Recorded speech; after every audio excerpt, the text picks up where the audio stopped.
Queremos ser discípulos para llevar tu gloria. Discípulos para anunciar tu amor, para llevar tu nombre a donde vamos en el corazón. Bienvenidos a este programa Caminando con Jesús. Hemos vivido ya una Semana Santa. Hemos vivido el tiempo de la pasión, muerte y resurrección de Cristo. Ahora vamos a vivir este encuentro con Jesús. Y hemos ya pasado 40 días de Cuaresma. Ahora vamos a vivir 50 días de Pascua. 50 días caminando con Jesús después de su resurrección, y nos vamos a enterar durante el Evangelio de todo este mes, en estos 50 días, cómo Jesús se presenta a sus discípulos en diferentes maneras, en diferentes lugares, para darles certeza de su resurrección, de esa promesa que les había hecho antes de morir. El Hijo del Hombre va a morir, pero va a resucitar al tercer día. Ese encuentro de la Pascua con Jesús lo vamos a vivir estos 50 días que el Señor nos regala.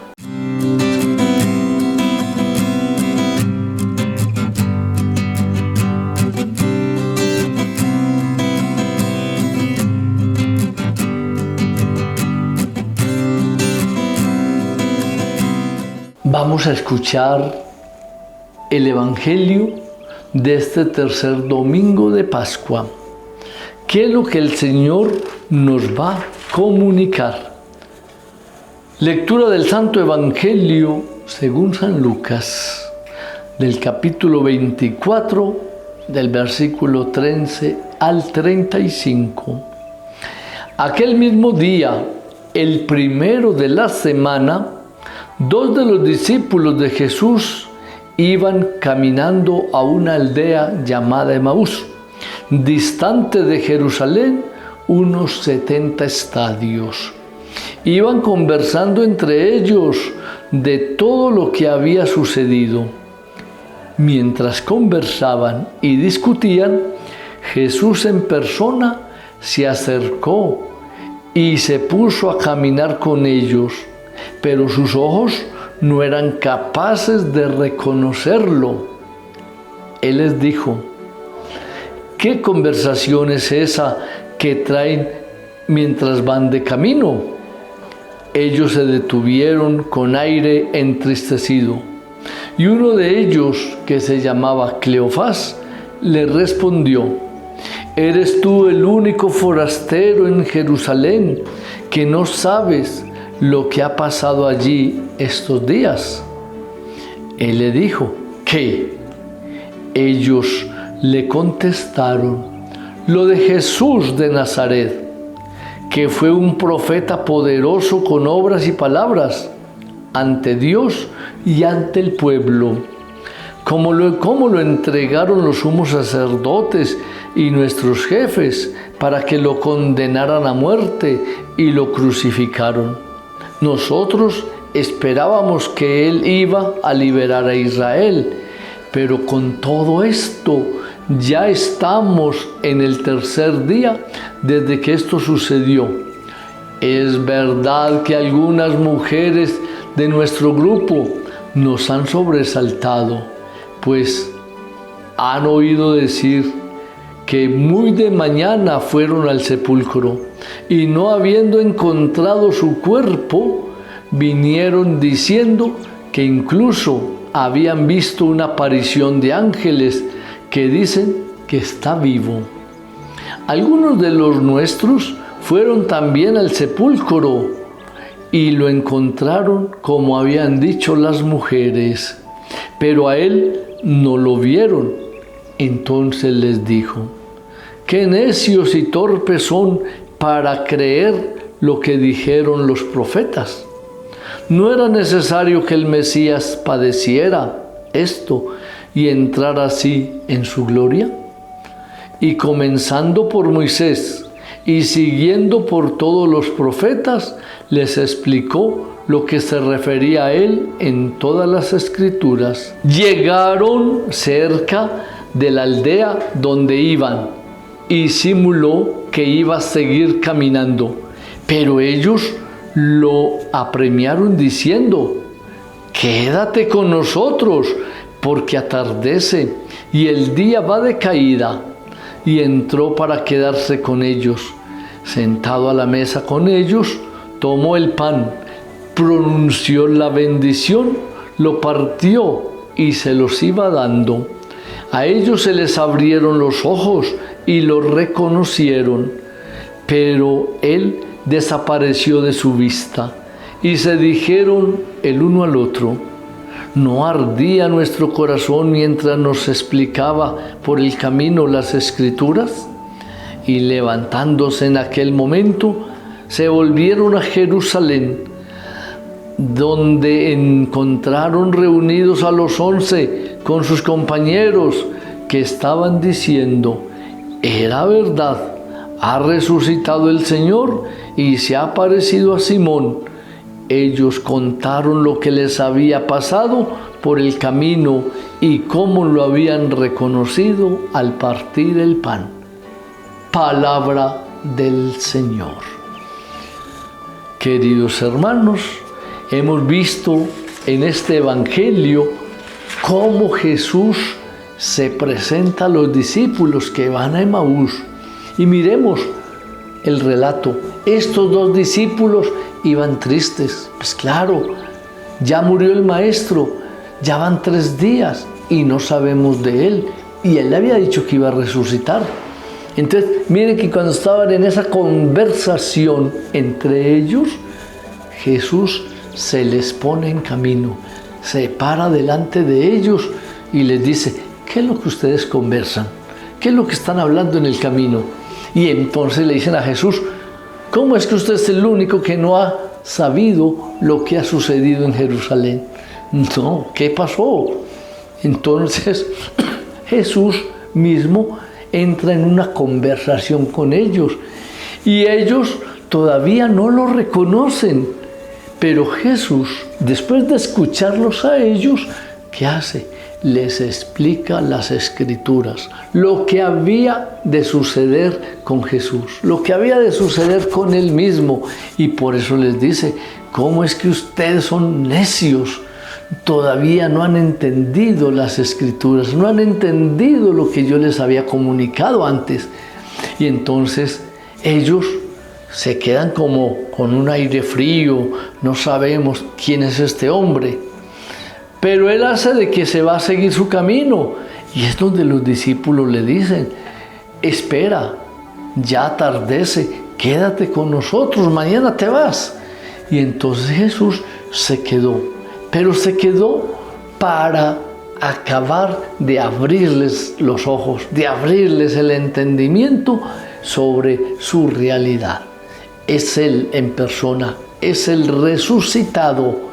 Y entonces les dice Jesús, cuando parte con ellos el pan: ahí lo reconocieron, ahí saben que es el Maestro, saben que es Jesús.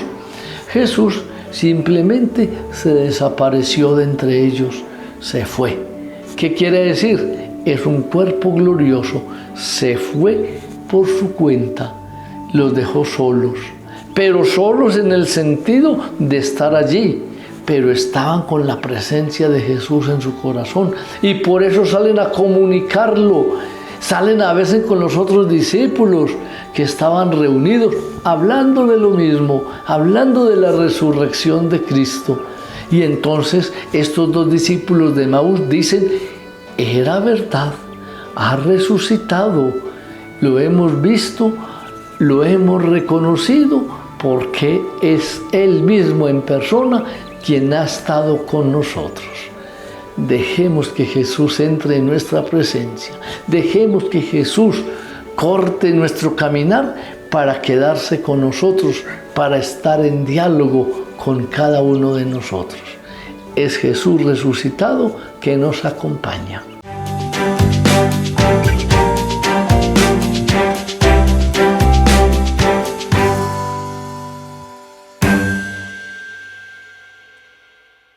estamos hablando de la Constitución Conciliar Lumen Gentium. Eso está un documento del Concilio Vaticano II. Y vamos a hablar de la Iglesia. En el primer capítulo, en el que se procura principalmente responder a la pregunta sobre ¿qué es la Iglesia? Esta es descrita como una realidad compleja. Ahora nos preguntamos, ¿en qué consiste tal complejidad? Alguien podría responder que la Iglesia es compleja en cuanto es complicada y por tanto difícil de explicar. Algún otro podría pensar que su complejidad deriva del hecho de que es una institución que cuenta con miles de años, 2000 años de historia y con características diversas respecto a cualquier otra preocupación. Y démonos cuenta entonces, la Iglesia es un misterio. Sin embargo, en latín la palabra compleja indica más bien la unión ordenada de aspectos o dimensiones diversos dentro de una misma realidad. Por eso, Lumen Gentium puede afirmar que la Iglesia es un organismo bien compaginado en el que conviven la dimensión humana y la divina sin separación ni confusión. Esa es la Iglesia de Jesucristo.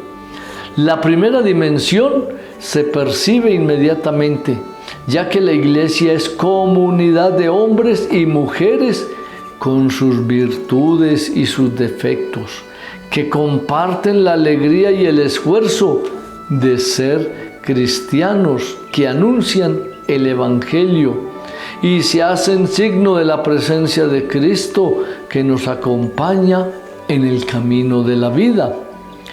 Pero este aspecto que se manifiesta a sí mismo en la organización institucional no basta para describir la verdadera naturaleza de la Iglesia, porque ésta posee también una dimensión divina. Esta última no consiste en una perfección ideal o en una superioridad espiritual de sus miembros, sino en el hecho de que la Iglesia es fruto del plan del amor de Dios por la humanidad, realizado en Cristo Jesús. Por eso la Iglesia es al mismo tiempo comunidad terrena y por su cuerpo místico de Cristo, asamblea visible y misterio espiritual, realidad presente en la historia y el pueblo que peregrina hacia el cielo. Esa es la Iglesia. La dimensión humana y la divina se integran armoniosamente sin que la una se sobreponga a la otra.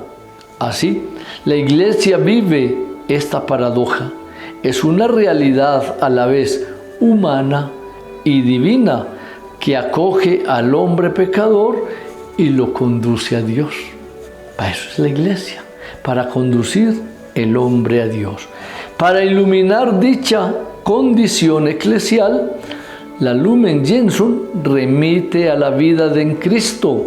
Efectivamente, quien se encontraba con Jesús por los caminos de Palestina, experimentaban su humanidad, percibían sus ojos, sus manos, los sonidos, la voz. Quien decidía seguirlo sentía ser impulsado precisamente por la experiencia de su mirada acogedora, por lo que de sus manos que bendecían, por sus palabras de liberación y de sanación, pero al mismo tiempo, siguiendo a aquel hombre, los discípulos se abrían al encuentro con Dios. En efecto, la carne de Cristo, Su rostro, sus gestos, sus palabras manifiestan de modo visible al Dios invisible. A la luz de la realidad de Jesús, podemos ahora retornar a la iglesia. Cuando la miramos de cerca, descubrimos en ella una dimensión humana, hecha de personas concretas, que unas veces manifiestan la belleza del Evangelio, otras veces se cansan y se equivocan, como todos. Sin embargo, precisamente a través de sus miembros y de sus limitaciones y aspectos terrenos, se manifiesta la presencia de Cristo y de su acción salvadora. Como decía el Papa Emérito Benedicto XVI, no existe oposición entre el Evangelio y la institución. Es más, la estructura de la Iglesia sirve precisamente para la realización y la concreación del Evangelio con nuestros tiempos. No existe una iglesia ideal y pura, separada de la tierra, sino solamente la única iglesia de Cristo encarnada en la historia. En esto consiste la santidad de la iglesia, en el hecho de que Cristo la habita y sigue dándose a través de la pequeñez y la fragilidad de sus miembros. Contemplando este perenne milagro que sucede en ella, comprendemos el método de Dios, el que se hace visible en la debilidad de las criaturas, manifestándose y actuando. Por eso, el Papa Francisco en la Evangelii Gaudium exhorta a todos que aprendan a quitarse las sandalias ante la tierra sagrada del otro.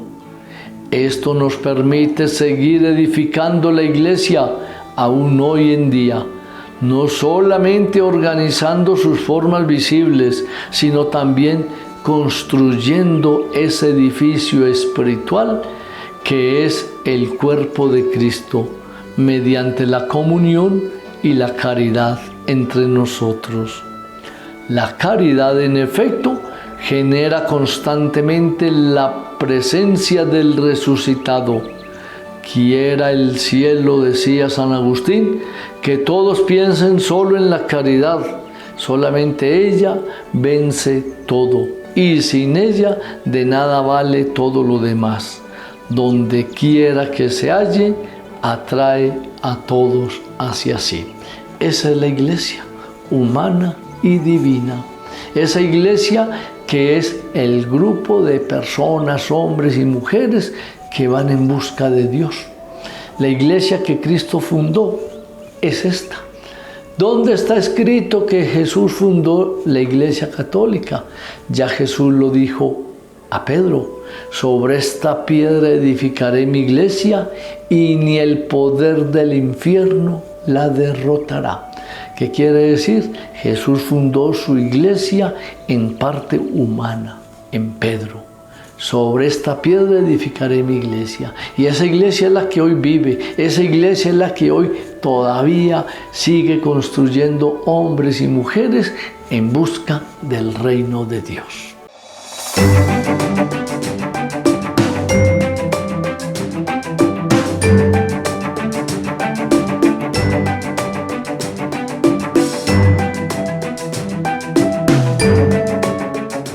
Al día con la iglesia, seguimos recordándoles, queridos fieles amigos de esta comunidad, de que hemos ya iniciado una catequesis con los niños, con los jóvenes, que se preparan para la primera comunión y la confirmación. Recordemos la responsabilidad tanto de los papás como de los niños para asistir a la catequesis.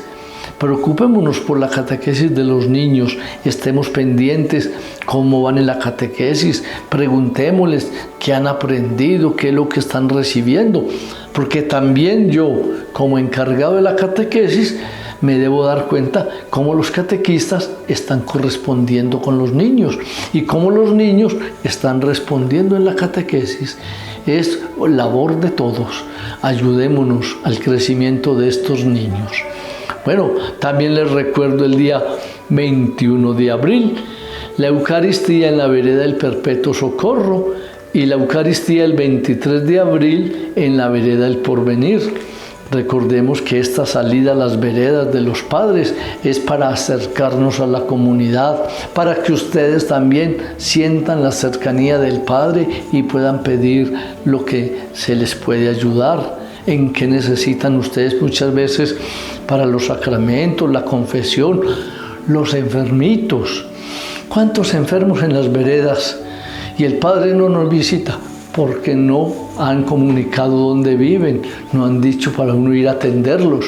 Entonces pongámonos de acuerdo con la pastoral de los enfermos.